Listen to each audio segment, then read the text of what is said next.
welcome to the Townsfolk Wench Part 2, starting with Agrax Earthshade to dirty up those tankards to kind of just make them seem a little slightly more realistic than they were, and I'm just taking that opportunity to dab around the apron again as well to make it a little more dirty.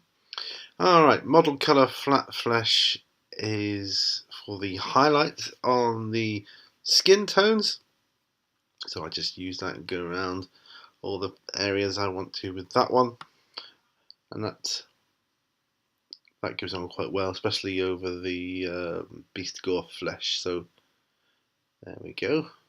It was a bit angry now at the moment. She's not a looker anyway, I don't think, this model. It's not meant to be, but a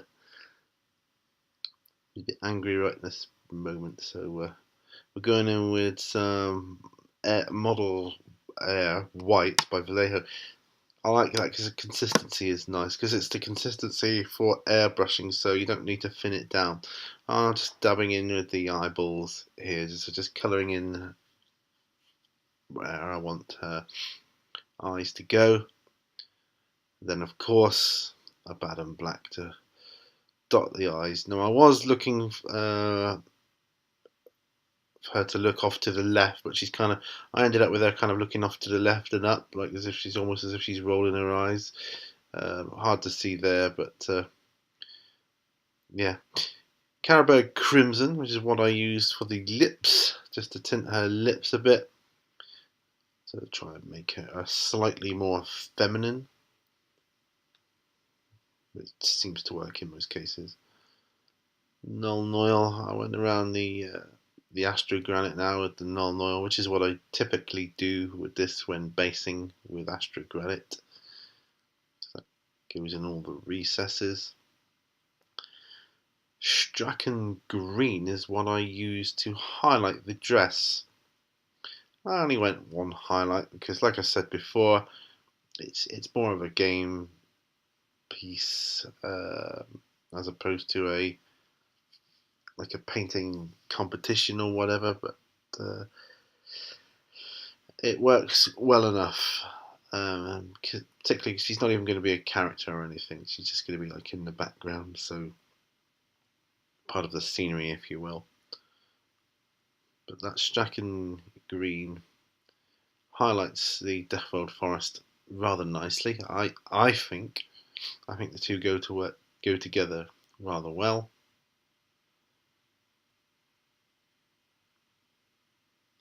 As you can see there, just going down all the folds, leaving the recesses with the Deathworld Forest and Agrax Earthshade.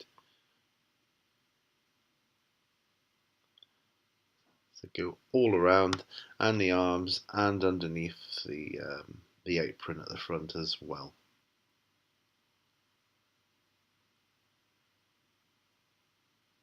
And you end up with something like that. Okay, Longbeard Grey is what I use to finish off my bases. Well, the tops of my bases when I do this method. Just a quick dry brush around, showing you what I did there. Oh, and the edges of the tankards, just to make them pop a little bit.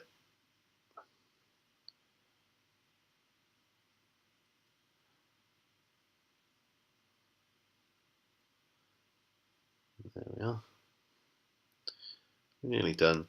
Back to Model Air White, and I want to do a bit of a spillage from the head of the ale, just spilling over the tankard slightly, just to give it that kind of look like she's a busy girl, and she's not too fussed about keeping her drinks nice and tidy. I think it looks kind of cool. That's just a personal preference thing, so it's not part of the detail. It's just something I wanted to do. I think it makes it, I really do. Gives it a bit of character.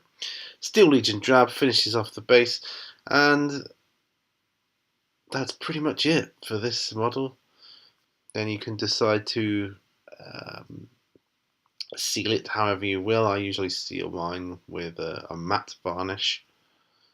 But it's, like I say, it's entirely up to you. But there she is, Townsfolk Wench, all done and dusted.